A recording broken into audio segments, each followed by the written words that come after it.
Tommy Marquez this week. We have a packed lineup of guests to get you pumped and ready for the Open announcement in Columbus, Ohio, as we spend the next hour preparing for week 2 of the Open. Tommy, you're here. Are you ready? Week 1 was a success. Week 1 was a relative success, I would say. We tied in I score, know. What are the and odds of so that? and I know we had a little internal like power rankings going on against the Morning Chalk Up group. So Mm-hmm. I feel like I have to prove myself in week number 2. Maybe get the upper hand on you and Brian Friend and a few other people in the group as well, just to assert my dominance in the Open, just to say I'm fully ready. Week 1 was just a warm up, and now the battle really begins between our staff members, especially you. I'm coming for you, Tommy. Hey, you know what? If we can do a workout that has something like wall walks and dumbbell snatches, 2 things that I'm not necessarily great at and take a long time for me, if if I can come out near the top of that, then I'm gonna say you guys are in trouble in week 2. Oh, come on. The box, though, gives the advantage to the tall person Not with if those you can't long not, legs. you can't rebound. Can't rebound. I would gladly rebound. And I actually ended up jumping over the box a few times, Oh, I like was wondering clean who would over. do Yeah. that. When it gasses me a little bit quicker, but Mhm. if I have the energy towards like the end of a workout, I'll just go over and back. It's one less movement for me to worry Yeah, sitting at 5'1", there was not a chance that I was gonna do that, so about. more power to you, Tommy. Hmm. To kick off the show, we want to have our first guest. He was the champion last week of 22.1. He's a longtime veteran and the second fittest man in the world from last year. Please welcome Pat Vellner. Woo-woo. Hey, gang. Hey, how's it going? Not too bad. How about you guys? Not too bad at all. No complaints. Got a nice 9 hours of sleep last night, and I know you don't know what Oh, that's like, Pat, nowadays with a little one, but I that's a hibernated, so I'm feeling coma. good. That's a short coma. Pat, Oh how do you yeah. feel after week 1? Good. I mean, I've been kind of just training as normal, and the open workouts not really meant to disrupt my week. So it's been good. I mean, I would say my legs are pretty sore from the last couple of days of training. I'm hoping we're not super squat heavy this week, but I'll make do. So I don't know. I'm happy. I'm just back on track home. I'm home again and trying to just get back into the routine. Yeah, well, you mentioned maybe not being super squat heavy for 22.2, but how'd you like 22.1? What were your thoughts on the workout when, you got to see Tia up there, opening up the envelope and delivering us the Grammy Award winner? Yeah, that was a fun way to announce it. I thought it was cool. I mean, in general, those kind of workouts, as soon as I heard it, I was like, that's a lot of rounds. It's going to feel like a lot of spinning in a circle. Not nearly as bad as some that we've done in the past, but it's kind of a shut your brain off and just find your rhythm and keep moving sort of workout. So good one to start. I think typically the first workout of the Open is a little bit of a longer, grindy, lower skill, lower barrier of entry kind of workout. So it was more or less what I expected, and it was lots of fun. My hamstrings and low back were sore afterwards. Nice.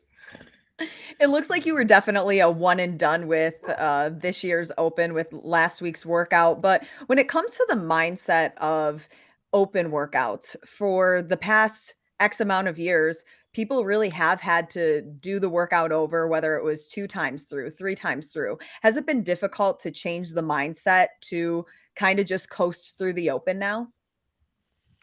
I think it depends on what you're looking for out of the Open. I think for me now, I'm sort of just looking at it as the first stepping stone to the season, and for me to gain entry to the next stage shouldn't require anything superhuman on my part. So I'm trying to mostly, with some of the off-season competitions I've done, treat this as a bit of some downtime to recover and bring my training back to a good foundation. So I'm just really not focusing a lot on the Open, not looking past it, but just treating those workouts as a hard effort, treat it as my conditioning piece for the day, and then move on, right? Mhm. But I 100% think it just depends on what your goals are. If you want to win the Open, if you think you're a bubble athlete that's looking to Mm. qualify, there's zero shame in redoing workouts. I've never been a big do-over person. part of the reason I like CrossFit is that it's different all the time, and I don't have to do the same thing over and over. That second time through always stings a little more because you kind of know exactly what you're in for.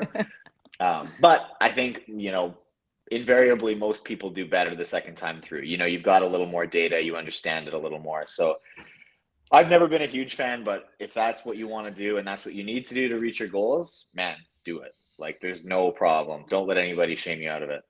Yeah. Tommy, I think that's your motto, isn't it? Oh man, my middle name is Do Over. I'm 2-for-1 Tommy over here. I'm going to get double cracks at every open workout, and like Pat said, I always get better.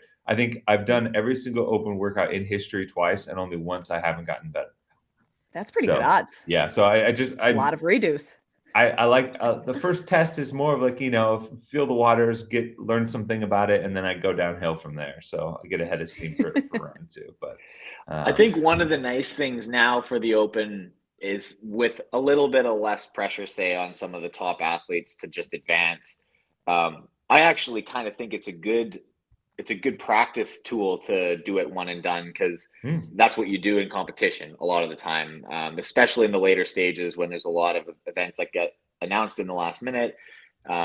It kind of is good to know how good you are at guessing of what the stimulus should be, what the effort level should be, where the bottlenecks are. I think that's an important skill to develop if you're going to be a good competitor live. So, it's sort of a practice tool. If you want to say, hey, I'm only doing this once, I've only got one shot, I'm going to commit to that, and then see what happens, right? And make a decision and stick with it, and hopefully it's the right decision. But that's kind of one of the reasons that the Open announcements are such a cool environment, right? You kind of have this very little notice situation, which is really similar to what we experience sometimes at the games. So the more reps you have at that kind of an environment, the better you're going to be at dealing with those situations. Yeah, and you got a taste of it at the live announcement, where you hardly have any time to react. You're basically out there on the floor. You have a little bit of time to warm up, and you got to go. It's as for the Open, those feel like the closest to like a live event type scenario if you're going to be at the games. And so I'm curious for you as an athlete, what's exciting about getting to do the Open announcement, or even maybe getting to kind of watch the next one that we've got coming up and seeing athletes like Justin, dudes that you're going to take the floor with later on, throw down as well. I mean, I think for watching it, it's always fun to see someone else do it and then get an idea of what you have to expect. You sort of get to see where the wheels fall off, where things get tough, where it's sticky. But I think that's on the flip side. Like like I said, it's a fun experience to have to do that with no notice and get to practice how good you are at thinking on the fly, making a game plan quickly, and seeing how good that game plan really was.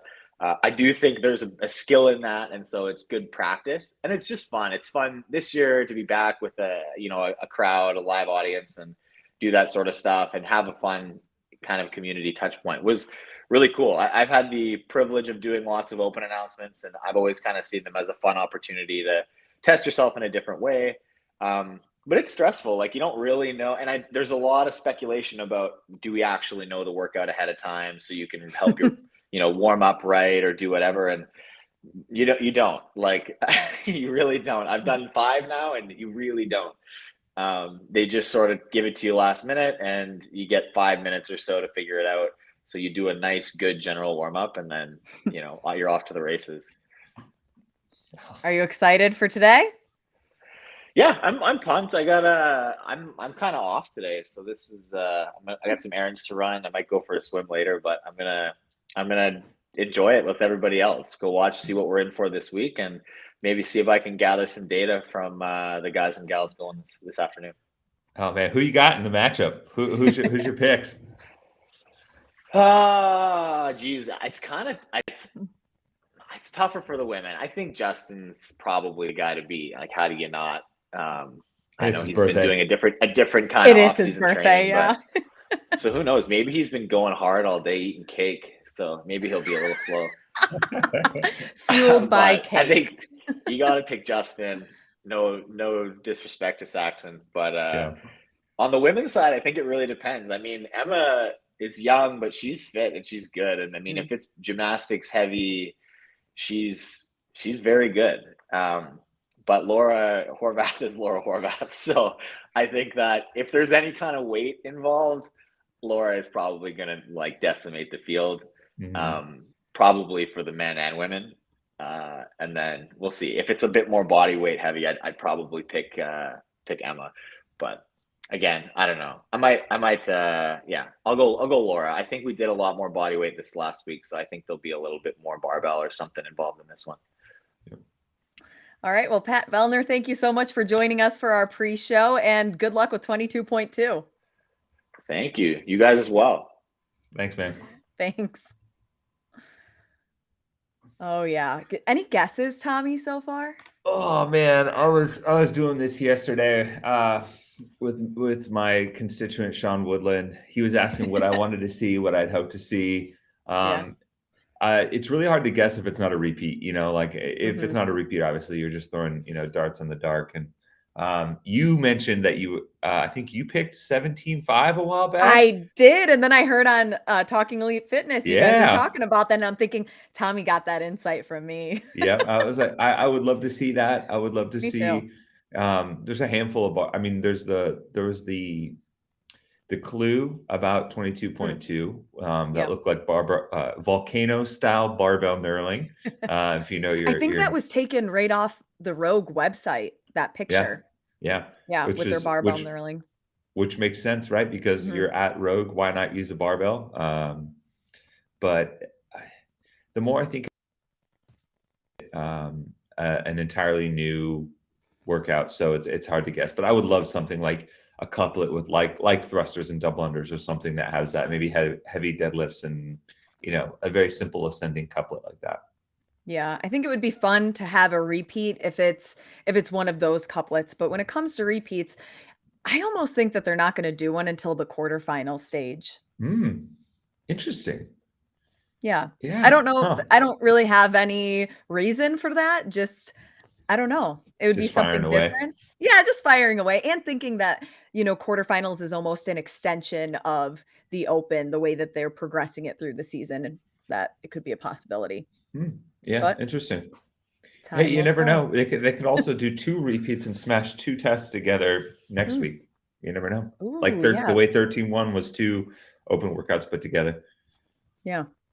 I guess we'll find out. We're going to find out in about 45 minutes. But if you guys are just tuning in right now to the 22.2 live pre-show announcement, we are going to be bringing in different guests to talk about the Open ahead of the big workout reveal. And then after this, you can then jump onto the live announcement that will start at noon Pacific on the CrossFit Games YouTube page. The next guest that we're going to have on our show is the man who you've seen at many Open announcements in front of the camera or throwing down next to Boz. But today, he's with us, Rory Mckernan. Let me see. Here he is. We're bringing him on. Oh, the beard, it just keeps on growing. Welcome to Tennessee, baby. Welcome to Tennessee. What's going on, guys? Not much. How are you? Man, I'm good. I had you down there. Look, I've never done this before. I apologize. It's been a hard setup. Let me make sure you can. There we go. Got the grease on the camera lens. I had you set up down by the Bison. I thought it was gonna be cool, and then of course, internet problems, blah blah blah. But yeah, glad to join you guys, man. Here on the front porch of the Fronings, people showing up, about to throw it out of the barn and watch the announcement.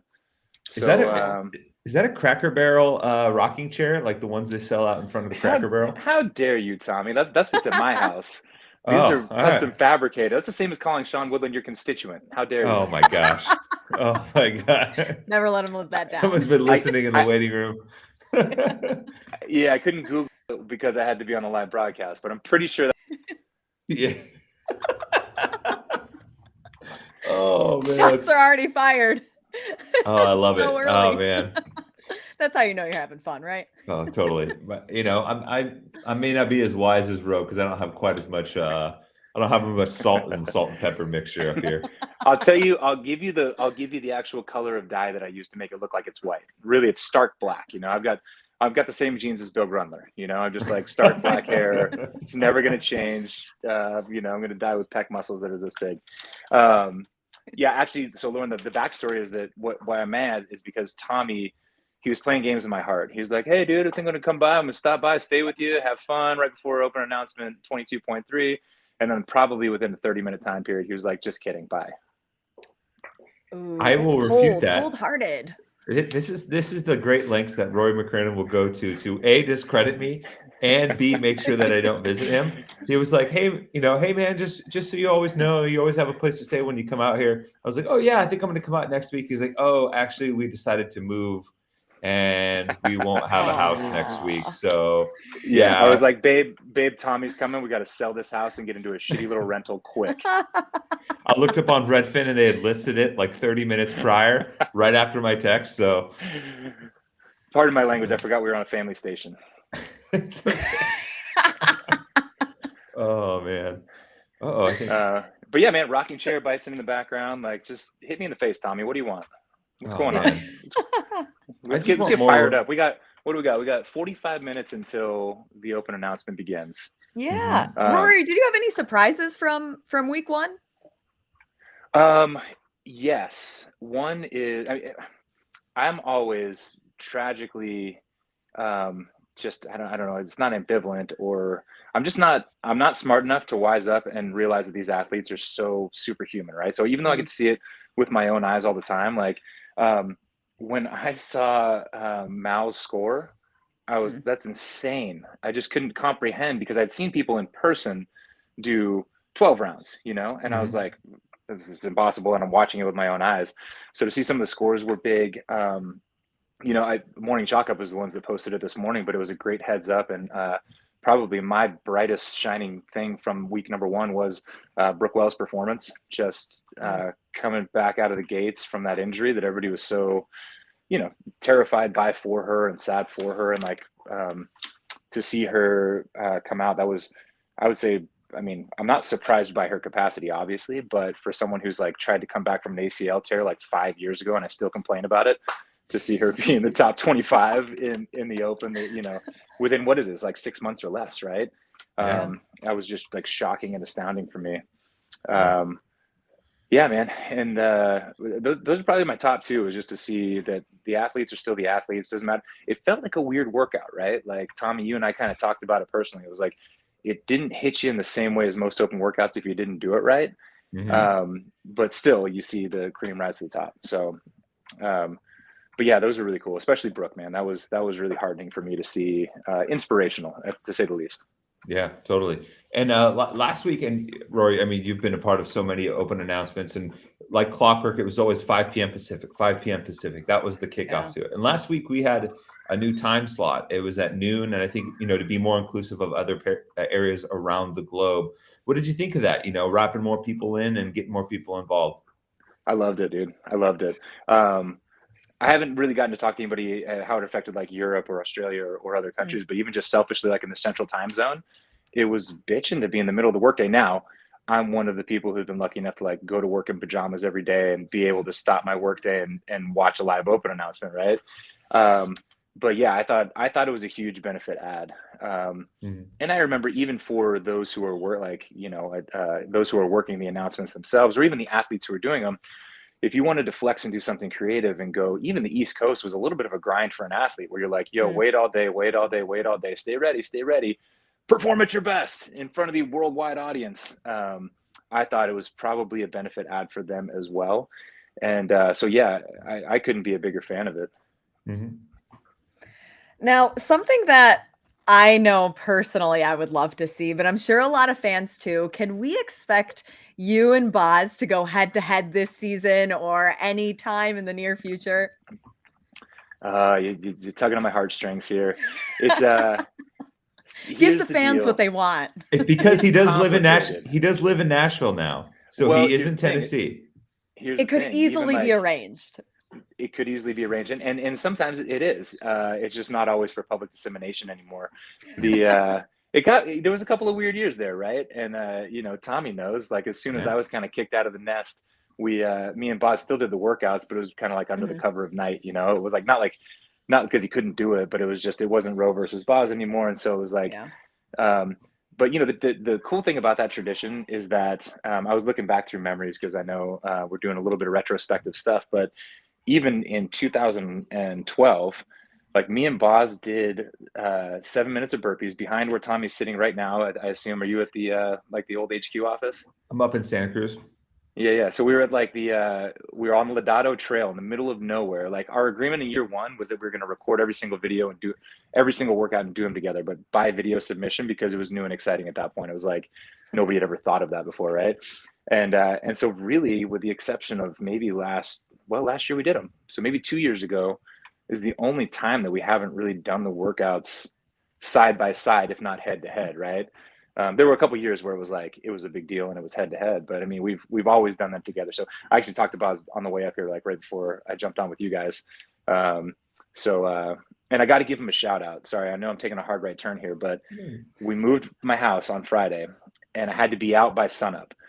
Bosman, realest of the real, no cameras rolling, right? No Roe versus Boz. Drove up from Nashville, showed up at 10 p.m. We worked until like 4 a.m. just clearing out my house. And then he drove back to Nashville. Like, that's a dude. That's a Wow. bro. Yeah. Oh man. And Forged so for by people the, that, yeah, for forged people by that the don't know, fires like, of Roe versus Boz. Yeah. Oh man. well, it's a friendship that goes a lot deeper than just like the competition element of it. Yeah. But that's a really long answer to say, man, if Roe versus Boz could ride again, it's great. But the competition element of it for me is less so than like the community element and just being a part of the whole thing, you know? Mm. And just hearing you talk about a few of those like moments is like there's so many great open memories from announcements, from the old Roe versus Boz promos. You guys did a Matrix reboot. I mean, some awesome, like if anyone's watching, seriously go back and watch the old Roe versus Boz promos. It's some of my favorite stuff that's ever been put out. But I'm curious if there's a memory from that journey and the open announcements and throwing down with Adrian and getting to do all that fun stuff that really stands out to you. Mm. Oh, I watched the entire 13.1 just recently. I saw, and Dan Bailey had posted it on Instagram, and like, you know, from time to time I go back through those. And like I said, I just moved my house. So like, I found a picture of us, Tommy, I'll send you a picture, but it's like old school update desk. Like when we were first, you know, we were kids, and all of a sudden it was like, we were trying to do really, really ambitious things. So I would even put 13.1 in that category where we really didn't know what the heck we were doing. We didn't know, you know, we were really hard workers. We were really good at public speaking. Then CrossFit just like oozed out of our hearts. And so a lot of it came naturally to us, but we otherwise were just stumbling through it and hoping for the best. And so those years are really near and dear to my heart. Of course, it was really fun when like we hit 14, 15, 16, and it was like on top of the world and we were rock stars. And then like, you know, we were putting on really good shows for network television, and like all those years prior had kind of come to a head where we were like doing what I think was a fantastic job. But it's kind of like, I always love, man, after the games, even I would like to sit and like watch the fields get deconstructed and just take a deep breath and be like when the bullets are flying and you're up here, that's when I'm on my best. So I don't know. It was always kind of like in the preparation, the practice. I saw Sean and Chase posted a little Instagram about like, yo, we're getting ready. It's just practice. Yeah. But as stressful, and sometimes I would get really wrapped around the wire during those things, as stressful as that was, it's probably my favorite stuff when I look back. And then also like, sorry, last one is just like also pretending like it was an accident, when I would always like undermine Tommy at open announcements and make sure he didn't have a rental car, didn't have a hotel room. Like that was always my favorite too. Those make the best memories. I knew it was you all along. I was going to say one of my favorites from watching you guys is 14.5 at Kezar Pavilion. You guys did it like outside. You have all these like like all the biggest names in CrossFit throwing down. This historic venue. The whole place was just on fire. I maybe, had a wobbly pop or two, and I come outside and it's just you and Boz throwing down, on the gravel basically outside doing 14.5, which is still one of my least favorite open workouts because of how painful it was. And to me, that's like the nitty gritty of it. That was like at its core what was good about it. Yeah. And you remember why was that we were like, hey, can we do Roe versus Boz? And they were like, yeah, if you want to pay like the $10,000 to keep the venue open that it would cost or whatever. And we're like, we'll be in the parking lot. But you mentioned the wobbly pops, dude. What was the one? Was it 13.4 when it was Graham versus Spieler and it was like Fight Club style? Yeah. Okay. Yeah. That one was fun too. And the reason you made me think of it is because I'll never forget, and I use this story often, when I walked onto the field to play, I was literally finishing my beer. And Tanya Wagner just made commentary on like, you don't know what's gone in this guy's body today. Like I saw him start his day with 5 shots of espresso and like 2 5-hour energies. And I was like, oh yeah, like I was really, really unhealthy. And then tried to come and throw down like and do like a world-class performance. I'm like, yeah, did not set myself up for success. We had a lot of fun. Oh man. That's what it's all about, though, is all of those memories throughout the years and just making more with all of these open announcements as we kind of trek through the new season. No doubt. Yeah. It flexes and changes, but like at the end of the day, it's all the same. And it's refreshing, and Tommy can speak to this too, is like the fact that the format is largely the same as what we did at 13.1 is like, well, that's cool. We came up with a pretty darn good idea. And there were on a year by year basis, we'd always be like, hey, how can we be new? How can we be creative? Like, how can we enhance this? And by and large, we would come back to, the same elements at the end of the day. Like people want to see world-class. They want to know what the workout is. They want to see world-class athletes do it. And then they want to know how they can do it better. And so, yeah, I think that although it's all different, man, just the kind of the power of the community and the momentum that we all have is it's pretty amazing if you think about it. Well, Rory, thank you so much for joining us and, bringing us down memory lane. This was a lot of fun. Good luck. My pleasure, guys. Yeah. Thank you. Good seeing you, brother. See you, bud. Oh man, he teased the 5-hour energy. I've got some stories on. I've seen, based on the hours of energy consumed in 5-hour energy chunks, I've seen Rory consume more hours of energy than there were in a weekend at the game. So it was just like one of my favorite memories. Oh man, to this day, Amazon still like suggests to me like the mega like 48 pack of 5-hour energies, just because I ordered so many for that man. It's going to take probably a decade for your Amazon history to just forget about that and stop suggesting. Oh man, I love it. Tommy, did you see, I think they posted this morning, Podium like teased that Matt Frazier was going to be hosting today? Yeah, and the CrossFit Games posted today as well. It said, introducing our next host, Matt Frazier is going to be joining the host crew and releasing 22.2 during the announcement. So I'm pretty pumped for that. Yeah, that's awesome. I mean, like, it makes me nervous about what the workout's going to be if you're having him announce it, but it's going to be bad. Oh yeah, totally. Even over in the chat, a lot of people are, saying what they want to see. I think I saw heavy Gretel somewhere. Interesting. Some burpees and muscle ups, but a lot of predictions. I don't know, like double unders, chest to bar, some kind of snatches, a bunch of different options there. Yeah, some cool stuff. Someone said burpee muscle ups. I really hope that's not the case. That is such just a mind-numbing movement. That doesn't sound like anything I want to be a part of. Some thrusters and double unders. Okay, that's what we were talking about earlier.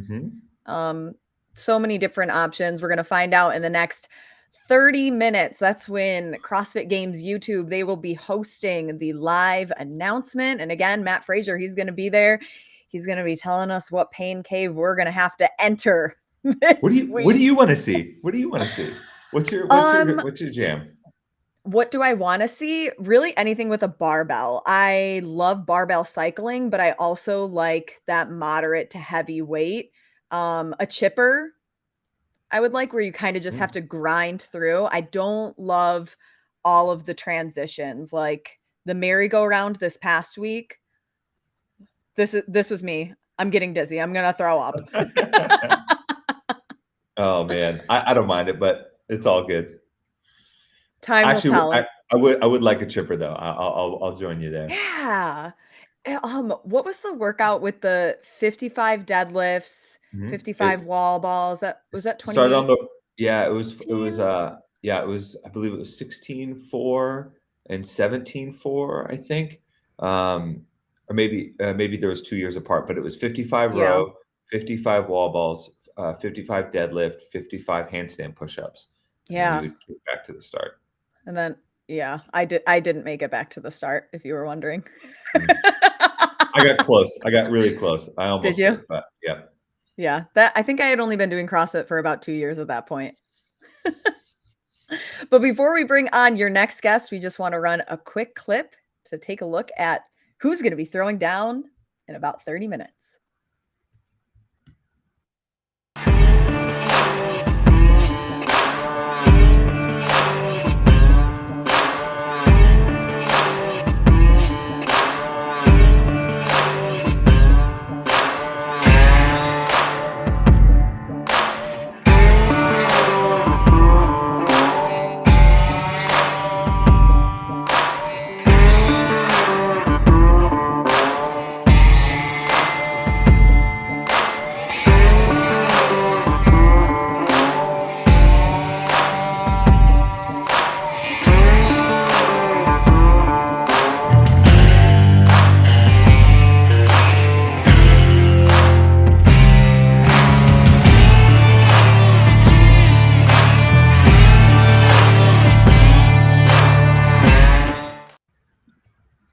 Gets me pumped up every time. Yeah. Nothing like a good little sizzle to get you going. Little sizzle. And speaking of a sizzle, we have Patrick Clark. He is our regular guest on the bottom line. He's a triple threat with writing, analyzing, snapping some incredible pictures from all of the live events that he attends. And right now, he is live from Columbus, Ohio at the announcement. Hey, how's it going, Patrick? You said sizzling. It's anything but sizzling outside here in Columbus, Ohio. What's the temperature? It's probably about 40 degrees. You know, it was about 70 when I left St. Louis this morning, and it's about 40 here in Columbus. Who would have thought? Nice. Oh, man. What's it been like besides the weather so far? The drive was amazing. Got caught behind the Convoy for America. I didn't even know that was a thing. So that delayed my trip about an hour, but I made it here. Obviously, if you've never been to the Rogue campus, Tommy, I don't know if you have, but it's amazing. It's immaculate. This is my second time I've been at this venue. I was here for the 2019 Rogue Invitational, and yeah, they're throwing down in the retail space, which is maybe about 10 to 12,000 square feet. But obviously, they're not going to use all of that, but they have it packed in there, along with all the Rogue equipment that you can imagine for sale. Ooh. Are you going to come home with anything new? I brought the small car just for that purpose. There you go. Smart. You don't pack the extra big luggage case just in case. Correct. Oh man. Pat, you've been to a handful of announcements over the years, in travel. Does this announcement feel any different than in years past, or does it feel something more akin to what we've been used to, in the pre-2018 years? I think it's a little bit of both. One thing I noticed here is there's a little bit more excitement than I think the last open announcement I went to was actually coincidentally the Rogue announcement they had in Austin, Texas, at the Statesman. It's really similar to that. Tommy, you were there as well. It's really similar to that in terms of the dark, very intimate feel. But something different that I did notice when I walked in is that they were handing out Ari Hurst, who many of you might know is one of the influential women at CrossFit. They're handing out these little flyers, which is kind of cool, nice little touch, because afterwards, obviously, if you've ever been to an open announcement, the athletes stick around. They'll interact with the fans, and this kind of gives the fans something to, maybe get an autograph or take home with them or something to a good memory to have when they go home. No, so I thought that was a pretty cool touch. So bravo to Ari and that team. Do you know about how many people are going to be able to watch the athletes throw down at the announcement? I think approximately about 50 to 75 are currently packed in there right now. So it's like I said, it's very intimate. It's basically 2 lanes. They have a rig set up. So I'm not to give away anything, but it's Rogue, so there's rigs everywhere. But it's really dark around, and then everyone's they're literally on top of the rig. So I think in past opens they usually had a little buffer area or multiple lanes, but it's just 2 lanes, and everyone's right there, right to the edge of those lanes. So it's gonna be pretty cool. Oh man, it sounds very Fight Club style, which I think yes. That actually just triggered something in my head based on what we talked with Rory earlier, but I'll save that for later for some prognostication. What are you hoping we see, Pat? 17.5, and I hate thrusters, but I do like 17.5. but I don't think that's going to happen. Obviously, I think a barbell is going to be involved. I mean, you're at Rogue, why not? And plus, you're having Matt Fraser here. I mean, why not have a barbell? But I think it'll probably be it'll probably be a couplet of sort with the barbell. Have you been able to get any eyes on Fraser yet? Is he preparing in the background? Knowing him, yes, he is probably preparing. Knowing him, but I did see Sammy wave to her. She's here, obviously. Most of the athletes were in the locker room area. They're still in the locker room area as they await the announcement. But just talking to some people regarding the athletes. Justin, it's his birthday today. He's being fun-loving, joking around. The Buttery Bros are here. His family flew in at 1 o'clock this morning, so they're he's nice and relaxed. Saxon, he's around. There's a lot of people from his affiliate because he's not too far from here. They're here, so he's nice and relaxed. Laura is Laura. She's just stone cold, quiet. It's Emma that is just a bundle of nerves right now. This is probably, from what I've talked, knowing her, and from what I've talked to other people that have been around her, they said this is probably the most nervous they've ever seen her. And I wouldn't put that past her, especially in such an intimate moment like this, and such a big moment for a 17-year-old. Yeah, right. And even when we watched her in Dubai, I mean, that was a huge moment for her, going head to head with all of those top athletes, but it was less of all eyes on her, where in this setting, it's just her against the second fittest woman on earth right now. That I can imagine anybody, and especially so young at her age, this has to be a huge moment for her. I can only imagine what type of butterflies and sweaty palms that she has right now. Yeah, I mean, obviously you said it right there, but I think once you hear 3, 2, 1, she's a natural CrossFitter. She's just going to lock in, especially if it's a traditional like couplet open type of workout that we're expecting. I foresee her doing really well, and I wouldn't be surprised she actually beat Laura Horvath, who Horvath is mainly known as a gamer, one of those athletes that there's machines. If there's a machine involved, Laura's obviously going to do pretty well. But if it's a barbell or something that does a light barbell with cycling and a couplet with maybe some toe to bars or chest to bars, something like that, I can see Emma doing really well, and I wouldn't be surprised with her pulling off a little bit of upset. Last question I got to ask, Pat. I know this is a part of a much bigger weekend for Rogue. There, you have the Arnold going on that weekend. Are you going to stick around? Maybe get yourself a new stringer tank top, walk around. To wear my Pit Vipers? Of course not. So I don't know if you guys, I just found this out last night, but one of our members of our staff, Presley Hirsch, she's actually competing in Olympic weightlifting tomorrow at 9 a.m.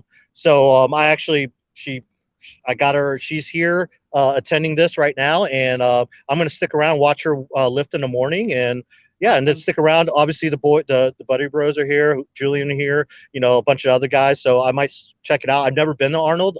Completely forgot that the Arnold was going on because obviously NCAA March Madness is starting, and I have to shoot a couple Arch Madness games for the Missouri Valley Conference back in St. Louis this weekend. But I'm going to stick around tomorrow and soak it all in. But you could definitely see this is a huge weekend for Rogue. It's going to be a huge weekend. Obviously, Medeiros has got a busy schedule. After this with his Rogue obligations. So it should be fun. Nice. Awesome. Well, Patrick, we'll let you get back inside. I can tell it's a little chilly. The camera. My hands are shaking. Showing goosebumps in there. Yeah. Thanks Enjoy a lot, the guys. live announcement, though. Yeah. Thanks for jumping on this. Take care.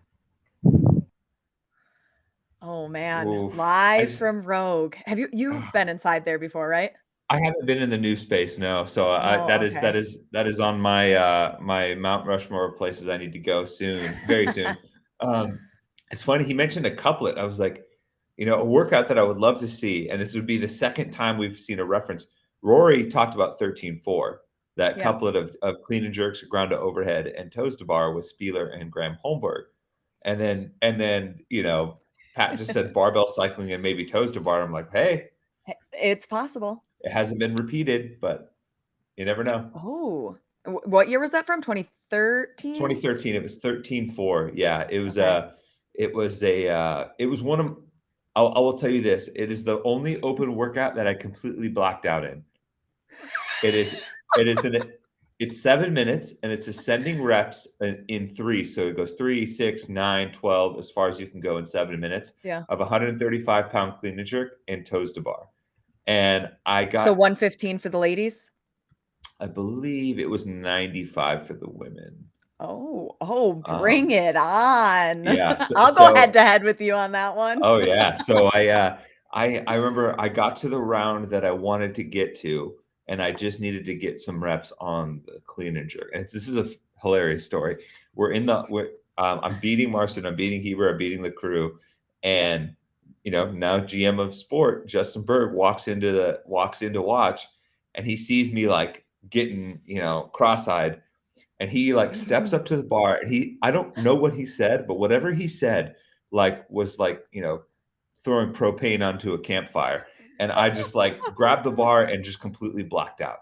And I came to, and I like got the score that I wanted, and he was all pumped, and I'm like, what I felt like Will Ferrell when he was debating James Carville in Old School. Like, I blacked out, had no idea what happened, but something good happened for sure. Yeah. What day it is, what time it is, did I get my score? Okay, it doesn't even matter. Well, if you're just tuning in with us right now, we are part of the 22.2 live pre-show announcement. We have about 20 more minutes that we're going to be bringing you guests. We have one final one who is going to be talking about what we can expect with the guests who are going head to head. He is right now in the lead on our morning chalk up leaderboard. We don't like to admit that, but we're going to give credit due for our friend, Brian Friend. The 1 week that we're going to let him stay in the head of the lead. Yeah, I don't expect that to hold against you two, but I'll take it in week 1. Hey man, I didn't know you broke 9 rounds. That's impressive, dude. Congrats. Yeah. I wanted to keep it a little bit close because by far this year there's more people interested in how I'm doing in the Open than there ever has been. And especially I know that both of you are notorious for Monday improvements. But I did give you both the score ahead of time, so you had a target to beat and still missed it. Mm-hmm. Yep. On to the next week, Brian. I will say, Brian, you gave me a great piece of advice in terms of using like the 3 rounds every 5 minutes type thing. Yeah. I was able to hold that through the first 10 minutes, and then just let it go a little bit in that last 5. I mean, not by much. You were probably just a few box jumps away from maintaining it throughout, so pretty well done. On to the next week, but taking on 22.2 today, Brian, we have Justin Medeiros, Saxon Panchik, Laura Horvath, and Emma Lawson. What were your initial thoughts when you saw this group of athletes? First thoughts were that most people who see this are probably going to think this is not fair because Justin and Laura are, pretty much right now, Justin's the guy to beat for the men, and Laura is the second fittest woman on earth. And I feel like a lot of people feel very comfortable with that. I mean, when I put out the preseason rankings, no one was questioning either of those 2 rankings for the respective athletes.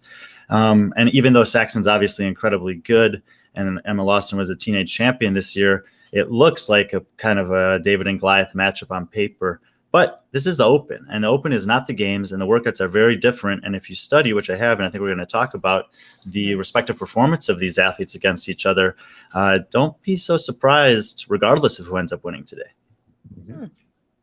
100%. And with that in mind, if we're trying to nail down some testing elements of it, we already have a hint, so to speak, of a photo posted. We know that Matt Fraser is going to be announcing it. What sort of movements do you think we might see? So I looked. I've been reading the comments, following along, and whatever. And I'll just tell you guys this. This is what I am not expecting. I am not expecting an AMRAP. I am not expecting a repeat workout. And the reason I'm not expecting a repeat workout is because in the history of the Open, starting with 2012, which was the first year we had repeats, these were the weeks in which Opens or workouts were repeated. Week 5, 3, 1, 2, 5, 4, 5, 3, 2. And it's never duplicated the repeat week on back-to-back weeks. Sometimes you'll have, like you mentioned earlier, 16.4 and 17.4, but 16.4 is an original workout, and the repeat was week 4 the following week. And we had a repeat in week 2 last week, so I'm expecting a repeat next week, not this week. So no repeats, no AMRAPs, and no thrusters. There's never been thrusters in week 2 of the Open with a barbell. There was dumbbell thrusters in 2020. 2020 had dumbbell thrusters, but we only have 1 dumbbell. We used it last week. I don't think we'll use a dumbbell again throughout the Open. So no AMRAP, no repeats, no thrusters for me this week as a starter. Okay, let's kind of talk about the movements. You have this list here. Yeah, so a little bit more variance. In week 1, we had saw that there were only ever 11 movements used. This week, we've seen that in week 2, there are 15 movements that have been used. A couple of them we've removed from the list here because we did these last week. And then the ones on the right are in yellow that have only been used once are very unlikely to show up, I would say. Because when we did the squats and thrusters, it was 2 dumbbells, and the push-ups, they had them once. I don't think they'll bring them back. So I'm looking more on the left side and then the top right for potential movements here.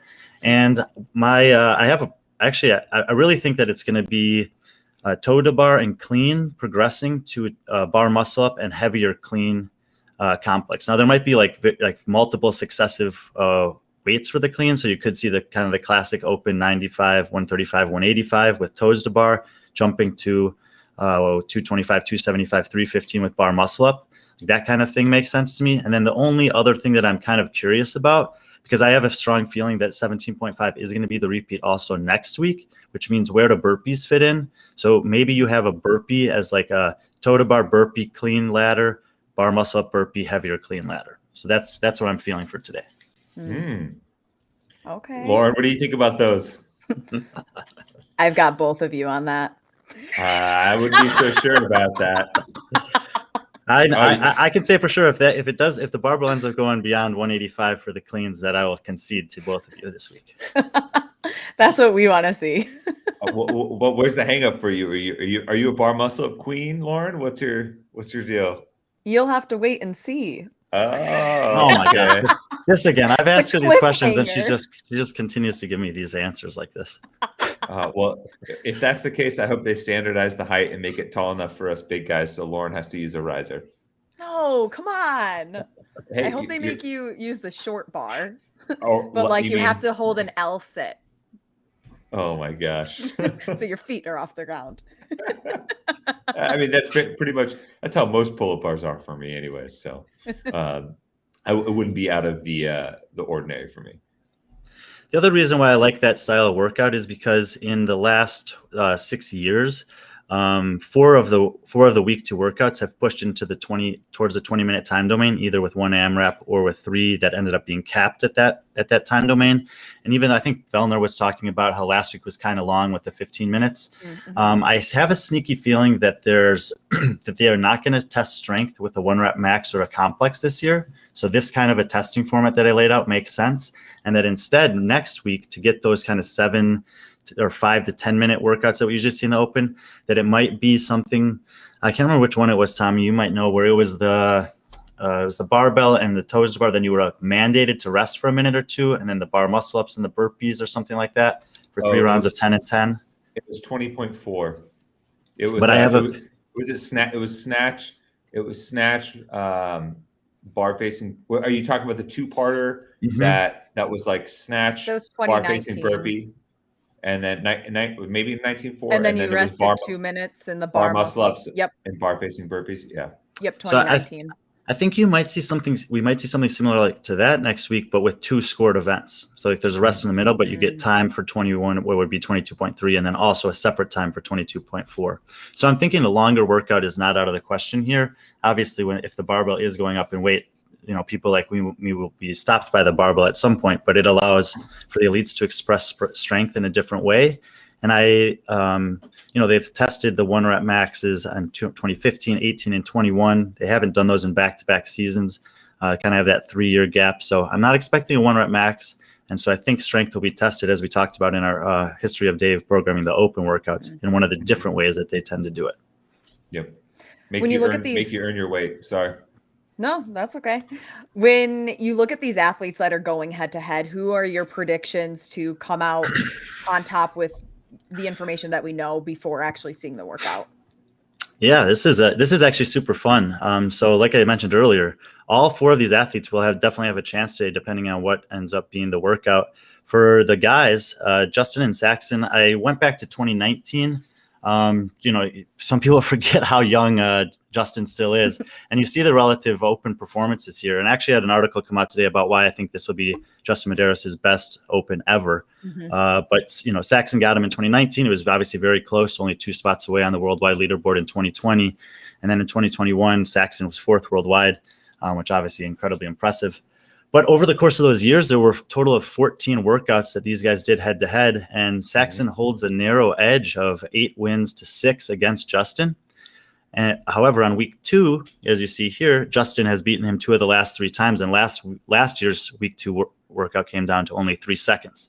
So my pick for the men today, for a number of reasons, besides the fact that I just think he's elevated to a completely different level than he was even last year in the Open. Of course, it's his birthday, which is like almost like you're already the fittest on earth.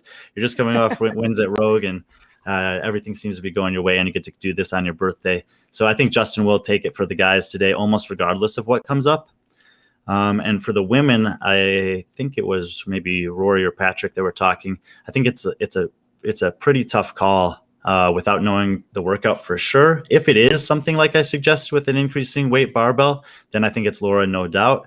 But as you see here, Emma Lawson is incredibly impressive in the Open throughout the last 3 years. Obviously, she was competing as a teenager for a couple of years. And the reason why those are separate is because 14 and 15-year-olds always have different workouts, but 16 and 17-year-old teenage athletes do the same workouts as the elite individuals, so they can show up on both leaderboards. And she was 15th worldwide last year to Laura's 52nd, but Laura had a 10th year before. And, for someone like Laura, who you probably wouldn't think is great on these style of movements where you have just like low weight, high rep all the time, a 10th place worldwide finish is really good for her. And she didn't have the best week 1. I think she was around 200th worldwide, but having one finish of about 200th worldwide can still end up placing you towards the top 20, 25, but come the end of the Open. And over those 3 years, it was some of the workouts Emma did were different, of course, but probably appropriately so for her age. She has actually outperformed Laura 7 wins to 5 wins in that time period. But just in the last 2 years, the only Open workout that Laura's beaten her on was the heavy lift last year. And it was only by 4 pounds. So Emma Lawson's Open performance record is incredibly impressive. And based on the stats, I would consider her the favorite. But like I said, if it's a heavy barbell ascending ladder of any kind, I'm going to pick Laura. And I also think that she's the type of person that thrives in a live setting. And don't forget that all of those Open performances that Emma Lawson has done exceptionally well on are in the comfort of her home gym and being able to control all the variables. So I think that we'll see Laura and Justin most likely win today, even though Emma Lawson might end up beating Laura by the end of the Open. Yeah. Man. Sweet. I mean, like I agree, and I think it's interesting that we heard from Patrick earlier saying that Emma seems like she's incredibly nervous, and it's hard to discount the nerves and how well she'll be able to control that in a very intimate and very intense environment when you look over and you see like this amazing athlete like Laura Horvath kind of giving you the death stare. And if there's one thing that's really, to her advantage is that she got that opportunity in Dubai. So she did take the floor against some other elite athletes in the space. And I agree with Patrick Clark as well that, when 3-2-1 goes, when she sees a workout, 99% likelihood that she's going to say, oh, this is something I've done before. She'll have a relatively good idea of what she can do within the confines of the workout. She's got a lot of experience. She's obviously won at the games. So and nerves aren't necessarily a bad thing. So I think Emma will be fine and will perform well regardless. But if I had to pick one today, I would go with Justin and Laura. Yeah. And when you even think about, sorry, go ahead, Tommy. I was going to say, well, Emma only beat Laura in 2 workouts in Dubai. One of which was the ring muscle up thruster event, and then the other one was the Athlete's Choice Part B, where as it wore along, there was a very severe penalty for going out too hot, and there was a ton of bar facing burpees that wrecked people, and that's where kind of Emma was able to pass. But otherwise, Laura I thought performed quite admirably with a larger mix of skills. But we're not going to necessarily see similar programming to that here. Brian, I'm curious, when you think about the leaderboard from 22.1, were there any surprises that you saw from the leaderboard now that it is finalized?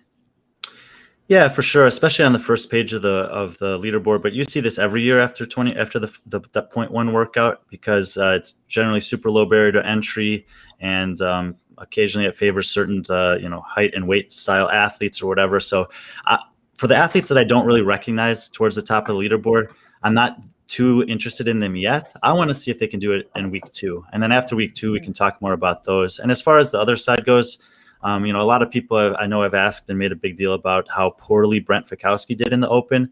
There's a ton of different things that could have potentially happened there. And at the end of the day, he's going to have no issues qualifying for quarterfinals. If he has a workout that's relatively that bad at quarterfinals, then I think we'll have something to talk about. But I'm not worried about Fikowski at all after week 1. Mhm. Yeah, and I think even just talking to more of the athletes, they are not peaking for the Open. Many of them are not retesting unless something goes extremely wrong in that first attempt. I mean, I think that he was traveling, or he's got other. I don't want to say that the Open isn't a priority for him, because of course it's a priority for all these professional athletes, but probably not the same priority it is somebody who's trying to make it to quarterfinals and that bubble athlete. Well, Brent Fikowski's he's got one goal this year, and that's, I think, is to either win or podium at the CrossFit Games. And every decision that he's made since the end of the CrossFit Games last year is pointing towards that. So, like I said, he's not a worry of me. And I was impressed with Tia. She hasn't been training the same way in the offseason, so to tie for 5th worldwide is great. And as Ro said, Brooke Wells, I have faith that she can come back from that injury, but obviously that's off to a great start for her. And I think to her advantage, assuming that there won't be snatching after having dumbbell snatching, if she can avoid having to do a heavy snatch for a few more weeks into the quarterfinals, that's a plus for her too. Mm-hmm. All right, Brian Friend, thank you so much for all of your knowledge leading up to the 22.2 announcement. Good luck with your Open this week. Yep, I'll make sure never to tell you my score until after yours is finalized on the leaderboard. That's okay. I can wait Tommy, until the leaderboard's you. finalized. All right, good. And then I'm going to text Tommy and ask. I got you. Tommy and I are teaming up against you, Brian. Oh, wow. Tommy's playing both sides. I'm a mercenary for hire, baby. All right, I might have to look elsewhere. Patrick Clark, get on the horn. Oh, man, you're screwed. Oh, yeah. All right, thanks, guys. That was fun. Enjoy the announcement. We'll see you guys soon. Thanks, Brian. You too. He'll never know which side you're on. The winning side.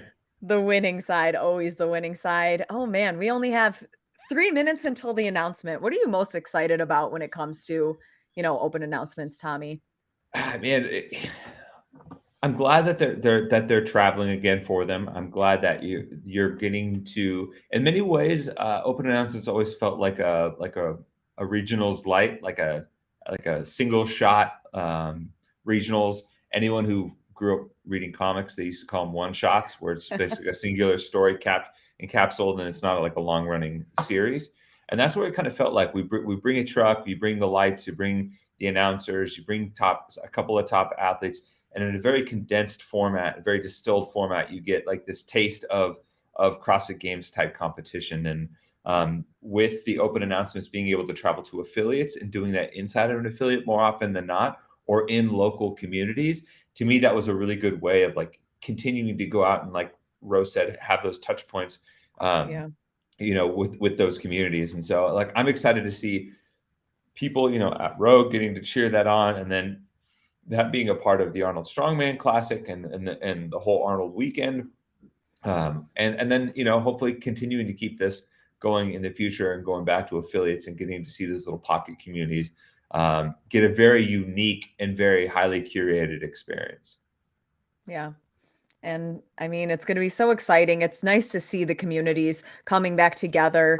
And even like with the increase of Open registration this year, it's nice to see the upward trend going back in the right direction, especially with all of the change that we've seen just in the last couple of months with CrossFit. Mm-hmm. No doubt. And I will tell you, because Brian is now off the call, I don't know if he's still watching, but I do not want to see bar muscle ups. I can do them, but I know that you'll have me at the bar muscle ups. Okay, so all right. I will admit that.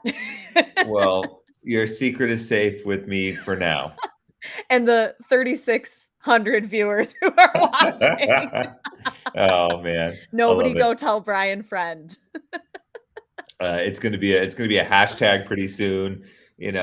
Before you know it, Make Watts Great Again is gonna be posting memes about it. Yep, It's gonna be great. exactly. Nothing is safe in the community once it's out there. Well, Tommy, thank you for co-hosting the 22.2 pre-show to the open announcement.